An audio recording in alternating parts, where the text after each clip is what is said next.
morning students. I hope you all are doing well. Today we'll start a topic from class 9th which is cell. It is an important topic, hence students pay attention on it. Okay, what is cell?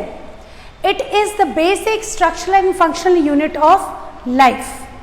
It is not that cell which we usually use in our remote controls. No, it is not that. It is a cell which is our basic structure of any organism. Like in cockroach, it is also made by cell. Like us, we are also made by cell. Like plant, that is also made by cell. Hence, cell is the basic structural and functional unit of life. Okay students, now next, first observed by Robert Hooke. It is firstly observed by a scientist named as Robert Hooke in 1665. He was eventually looking at the wood, plant wood, by his own made microscope. Okay, so what he has seen a thin slice. He has taken one thin slice of a bark of a tree and kept it in a microscope, and what does he see? He see a honeycomb like structure. Okay students, what is this? This is a structure which Robert Hooke seen in his made primitive microscope. Okay, what is this? This is a honeycomb structure, and a small portion of it, he called it cell. In Latin, what is the meaning of cell? Little room. Okay students, so Robert Hooke was the first scientist who coined this term cell. Before that no one knows what is cell. Okay students, तो cell क्या है? हमारा basic structure है. मैंने अभी आपको बताया कि सेल एक सबसे छोटी से छोटी कड़ी है जिससे हम सब बने हैं. फॉर एग्ज़ाम्पल, किसी बिल्डिंग को बनाने के लिए आप सबसे पहले एक ब्रिक से एक ब्रिक से स्टार्ट करते हैं. एक ईंट लाते हैं, एक से आप हज़ारों ईंट लगाते हैं, एक कमरा तैयार होता है. फिर एक कमरे के बाद आप 4-5 कमरे बना लेते हैं, एक घर तैयार हो जाता है ना. और पूरा कई सारे घर हो जाते हैं तो एक सोसाइटी तैयार हो जाती है, and it goes so on. तो सेम सेल के साथ है. Cell is a basic unit. ठीक है, सेल क्या है? अब आप पूछेंगे सारे सेल सेम है? नहीं, सारे सेल अलग हैं. मसल्स के सेल अलग होते हैं, ब्रेन सेल आर डिफरेंट. ठीक है, stomach cells are different, kidney cells are different, liver cells are different, but they have their basic function. Okay students, so it is functional. किसी भी चीज़, किसी भी ऑर्गेनिज्म को फंक्शन करने के लिए सेल उसका बेसिक यूनिट है. समझ में आया आपको बच्चों? चलिए, किसने सबसे पहले देखा था? रॉबर्ट हुक ने. किस में? पेड़ की छाल में. Okay, slice of a cork. ठीक है, उन्होंने खुद का बनाया हुआ माइक्रोस्कोप से पहले प्लांट्स में उन्होंने पत्तियां देखी, फूल, काफ़ी चीज़ें देखी, और बाद में उन्होंने बहुत डीपली इसको स्टडी किया. तो उन्होंने क्या देखा? एक हनीकॉम्ब लाइक स्ट्रक्चर देखा, जैसे मधुमक्खी का छत्ता होता है ना, वैसा. क्या देखा उन्होंने देखा कि एक मधुमक्खी का छत्ता जैसा है और बहुत सारे उसमें हाइव टाइप के बने हुए हैं. उस एक हाइव को उन्होंने नाम दिया cell. Am I clear to you students? चलिए, इसकी last time observed in a cork size, this I have already told you. तो अभी हमें इतना पता चल गया है कि सेल किसने डिस्कवर किया था. ठीक है, और कब डिस्कवर किया था? इन 1665. और सेल होता क्या है? नेक्स्ट अब हम समझते हैं कि सेल कैसे होते हैं, उनके स्ट्रक्चर्स क्या होते हैं.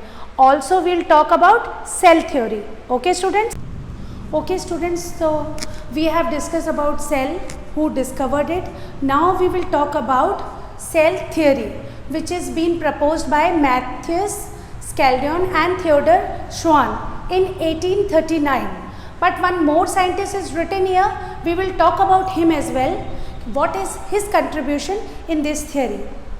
Okay students, so what does cell theory say? All living organisms are composed of cell. बिल्कुल, all living organism are composed of cell. ये हमें पता है क्योंकि डिस्कवरी हो चुकी थी सेल की. किसने की थी? रॉबर्ट ने. उसके बाद भी काफ़ी सारे साइंटिस्ट थे जो कि हम बाद में पढ़ेंगे हिस्ट्री में ऑफ सेल. लेकिन देखिए, all living organism are composed of cell, ये तो हमें पता ही है. ठीक है, उसके बाद सेकेंड थ्योरी क्या थी? The cell is a basic unit of life. जैसे कि मैंने एग्जाम्पल दिया था बिल्डिंग का, कि बिल्डिंग की बेसिक यूनिट क्या है, एक वो ब्रिक है जिसको जॉइन कर करके पूरी बिल्डिंग बनाई जा रही है। ऐसे एक ऑर्गेनिजम्स के लिए क्या है उसका बेसिक यूनिट, सेल। कई सारे सेल मिलकर टिश्यू बना रहे हैं, कई सारे टिश्यू मिलकर ऑर्गन बना रहे हैं, कई सारे ऑर्गन एक साथ फंक्शन कर रहे हैं, तब एक बॉडी फंक्शन हो पा रही है। Am I clear to you students? देखिए अब क्या है, थर्ड जो पॉइंट था, सेल अराइजेस स्पॉन्टेनियसली। ये जो पॉइंट था, सेल अराइजेस स्पॉन्टेनियसली, ये एक रॉन्ग पॉइंट था। इसको साइंटिस्ट ने रॉन्ग प्रूफ कर दिया था। किसने प्रूफ किया था? कई सारे साइंटिस्ट ने इसे रॉन्ग प्रूफ किया था। बाद में इसमें चेंजेस किए गए, जो कि किसने किए? रुडोल्फ वर्चो ने। अच्छा, मैं आपको बताना चाहती हूँ बेटा, जब भी कोई साइंटिस्ट कोई भी एक्सपेरिमेंट को फॉर्मुलेट करता है, कोई भी एक्सपेरिमेंट, कोई नई डिस्कवरी करता है, तो उसको अपने एक्सपेरिमेंट को, अपने जो भी खोज जो उसने की है, डिस्कवरी को पेटेंट कराना पड़ता है, जहाँ पे इसको लिख जाता है उसका नाम कि हाँ इस साइंटिस्ट ने ये डिस्कवर किया है। तो जब वो पेटेंट कराने गए मैथ्यूस कॉल्डन और स्वान, उसी समय रुडोल्फ वर्चो वहाँ थे। उन्होंने बोला मैंने बनाई है सेल थ्योरी, और मैथ्यूस कॉल्डन और स्वान ने बोला कि मैंने बनाई है सेल थ्योरी। तो जो उनकी बनाई हुई सेल थ्योरी को किसने बाद में चैलेंज किया? रुडोल्फ ने। रुडोल्फ ने बोला मैं इस लाइन को करेक्ट कर सकता हूँ, because this is wrong. Cell arises spontaneously, कहीं भी सेल उग सकता है, तो ये बहुत डिफिकल्ट हो जाएगा जीना इस लिविंग वर्ल्ड में। कहीं भी सेल, मैं खड़ी हूँ यहाँ सेल आ जाएगा, आप बैठे वहाँ सेल स्पॉन्टेनियसली आ जाएगा, ऐसा पॉसिबल नहीं है। ठीक है, तो इस लाइन को उन्होंने बोला कि I will change this line, but my name should be there in theory. That's why Rudolf Virchow comes in picture. Are you getting me? Rudolf Virchow ने इस लाइन को ठीक किया और कहा cell arises from pre existing cell. Cell arises from pre existing cell. Isn't it amazing? एक cell दूसरे cell से ही बनता है। जैसे कि बचपन में आपने सुना ही होगा कि मुर्गी पहले आई या अंडा, तो हम कहते हैं मुर्गी से अंडा आया, अंडे से मुर्गी आई, है ना? सेम वैसे ही cell arises from pre existing cell. ये किसने बताया? रुडोल्फ वर्चो ने। तो अभी तक आपने ध्यान दिया होगा कि सेल थ्योरी में हमने वो चीज़ें पढ़ी है जो आज हमें पता है, लेकिन उस समय न्यू थी। ठीक है, it is a revolution by these theories. इससे एक तरीके का रिवोल्यूशन आ गया था। जैसे फिजिक्स में आइंस्टीन ने कोई खोज की हो, ऐसे हमारी बायोलॉजी में ये एक खोज है कि सेल होता है, सेल में सेल ऑर्गेनील्स होते हैं, जो कि अभी हम पढ़ेंगे। हिस्ट्री ऑफ सेल में भी हम जानेंगे और कौन साइंटिस्ट थे जिसने इसमें कंट्रीब्यूशन दिया था। Am I clear students? So cell theory says that all living organism are composed of cell. Okay, the cell is the basic unit of life. Cell arises spontaneously? No, it is wrong. It is a wrong theory by Matthews Cullen and Theodor Sequin, and it is added by Rudolf Virchow. That is, cell arises from pre-existing cell. Okay students, I hope ये तो आपको clear हो गया होगा कि cell theory होती क्या है और क्यों ये एग्जिस्टेंस में आई। Understand? Okay students, now we will talk about history of cell. Okay, cell discovery हमने देखी थी, रॉबर्ट हुक ने की थी सबसे पहले, जो कि पहला पॉइंट मैंने लिखा है, Robert Hooke in 1665 discovered cell, but it is not a living cell, it is a dead cell, because he has taken the slice of a cork, and as you know cork is a dead part of the plant. Hindi में उसे पेड़ की छाल कहते हैं, वो छाल dead हो जाती है, ठीक है, प्लांट की।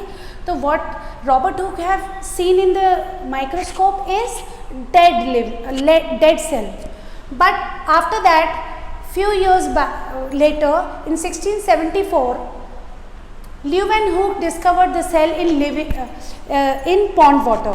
So he has discovered the cell which is living in a pond water. What he has done, pond water यानी कि वो जो पानी जो स्टेगनेंट होता है, एक जगह रुका होता है, उस पानी को उन्होंने लिया, उसको अपने माइक्रोस्कोप में देखा और क्या दिखा उन्हें, छोटे छोटे माइक्रो ऑर्गेनिज्म दिखे जिनको उन्होंने बाद में सेल बोला। तो ल्यूवेनहुक ने लिविंग सेल डिस्कवर किया, रॉबर्ट हुक ने non living means dead cell. Okay, in 1831 just see the gap from 1674 to 1831, around 150 years gap. Okay, in 1831 Robert brown discovered nucleus. तो आपको याद होगा जब मैंने हनीकॉम्ब स्ट्रक्चर बनाया था उसमें हमने एक पॉइंट एरिया दिखाया था, ठीक है। I can show it again to you. See, this is the honeycomb structure, do you remember that? This is the honeycomb structure. इसमें हमने ऐसा दिखाया था क्योंकि रॉबर्ट हुक ने सिर्फ सेल बता दिया, इसके बारे में किसी ने नहीं बताया। उसके बाद ल्यूवेनहुक ने अपने माइक्रोस्कोप में देखा, लिविंग सेल दिखा। उसके बाद रॉबर्ट ने जस्ट 150 ईयर्स लेटर उन्होंने अपने बनाए हुए माइक्रोस्कोप में देखा, जो कि बेहतर था रॉबर्ट हुक के माइक्रोस्कोप से। तो उन्होंने क्या देखा? उन्होंने देखा ये this black point is actually nucleus, although he doesn't know what is the use of it at that time, but he named it nucleus. So now you connect with the story. The story starts with Robert Hooke. It's then Leeuwenhoek with a living cell. Then in a cell, he said that this black area, this black point is actually nucleus. Okay. After this, in 1939, means after 8 years, one of the scientists known as Purkinje called the term protoplasm. उन्होंने बोला कि भाई ये आपने, Robert Hooke ने बता दिया cell है ना, ये आपने कह दिया रॉबर्ट ब्राउन ने कह दिया न्यूक्लियस है। तो this area, this liquid area, it is liquid area, this liquid area is known as protoplasm. ये उन्होंने बोल दिया, किसने बोला? पुरकिंजे ने। पुरकिंजे ने बोला दिस इज प्रोटोप्लाज्म, है ना। So Robert Hooke discovered it, Leeuwenhoek living उन्होंने लिविंग देखा पॉन्ड वाटर में। 1831 में रॉबर्ट ब्राउन ने क्या देखा? न्यूक्लियस देखा। हालांकि इसका यूज नहीं पता था उन्हें, लेकिन उन्हें ये पता था कि this black point is nucleus. उन्होंने नाम दे दिया एंड इट इज पेटेंट। नाम एक बार कोई बता देता है, आपको मैंने पहले ही बताया था स्टोरी में कि पेटेंट कर दी जाती है कोई भी डिस्कवरी। तो इससे रॉबर्ट हुक ने नाम दिया न्यूक्लियस, तो वही न्यूक्लियस इसमें नाम पड़ गया इसका। उसके बाद पुरकिंजे ने 8 साल बाद इसको देखा, भाई सब लोग कुछ ना कुछ डिस्कवरीज कर रहे हैं, व्हाई नॉट मी। तो उन्होंने इसको प्रोटोप्लाज्म कह दिया, this area is protoplasm. After that cell theory, जो कि हम ऑलरेडी डिस्कवर कर चुके हैं, जिस पे हमारे 3 साइंटिस्ट वर्क कर रहे थे, रुडोल्फ विर्चो, थियोडोर एंड स्वान। तो ये क्या कि ये तीनों ही साइंटिस्ट इस थ्योरी पे वर्क कर रहे थे और ये हमने डीपली पहले ही पढ़ चुका है, ठीक है, तो आप उसे देख लेंगे। Next is 1940 electron microscope. तब से कोई खास डिस्कवरी नहीं हुई है। 1940 में जो इलेक्ट्रॉन माइक्रोस्कोप बना, उससे एक तरीके का रिवोल्यूशन आ गया बायोलॉजी में। क्यों? क्योंकि इलेक्ट्रॉन माइक्रोस्कोप इतना ज़्यादा मैग्नीफाई कर सकता था इमेज को, ताकि आसानी से सेल के अंदर के सारे सेल ऑर्गेनल्स मीन्स सेल के सारे सदस्य अच्छे से दिख पा रहे थे, जो कि एक बहुत बड़ी डिस्कवरी थी। आर यू गेटिंग मी और नॉट? बहुत बड़ी डिस्कवरी थी। आफ्टर 1940 इलेक्ट्रॉन माइक्रोस्कोप के बाद हमने सेल को बहुत अच्छे से जाना, बहुत अच्छे से समझा। नेक्स्ट वीडियो में हम सेल के ऑर्गेनेल्स के बारे में पढ़ेंगे, hypotonic, hypotonic and isotonic solutions के बारे में पढ़ेंगे। उससे पहले स्टूडेंट्स, आपको मेमोराइज करना है कोई भी चीज़ को, तो प्लीज़ आप आज इसे देखिए, कल फिर इसको देखिए, ताकि परमानेंटली आपके ब्रेन में सेट हो जाए। Am I clear to you students? आज के लिए इतना ही। Okay students, will meet next time in next video. I hope you all will do well. Stay healthy, stay safe. Thank you.